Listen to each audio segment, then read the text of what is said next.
আসসালামু আলাইকুম। ওয়ালাইকুম আসসালাম। বসো। বাবা, ও ঈশান। সে তো দেখলাম। কি করো তুমি? আমি এলএলবি-তে লাস্ট ইয়ারে আছি। ও স্টুডেন্ট।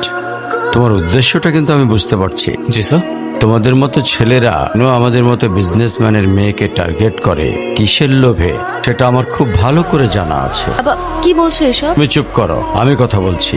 তোমার ফ্যামিলিতে আর কে কে আছেন? বাবা মা দুজনেই আছেন, কিন্তু ফ্যামিলি বলতে আমি একা।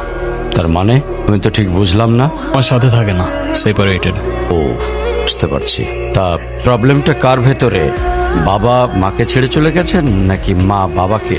আপনি ঠিক কি মিন করতে চাচ্ছেন আমি ঠিক বুঝলাম না স্যার। আই মিন ক্যারেক্টারের প্রবলেমটা কার ভেতরে ছিল, তোমার বাবার না মার? আরে সমস্যা তো আপনার character. You don't even know the basic manners. কিভাবে কারোর সাথে কথা বলতে হয় সেই ভদ্রতাটাও শেখেন নাই আপনি। কি আসছে আমার বাবা মা নিয়ে কথা বলতে? আর হোয়াট ইউ মিন ভাই তোমার মতো ছেলে? হ্যাঁ, কি টার্গেট করছি আমি? তার টাকা? অবভিয়াসলি নয়তো কি? আপনার হয়তো আমার ব্যাকগ্রাউন্ড সম্পর্কে ধারণা নেই স্যার। আপনাদের মতো সো কল্ড বিজনেসম্যান আমার বাবার অফিসের লাইন দিয়ে দাঁড়িয়ে থাকে।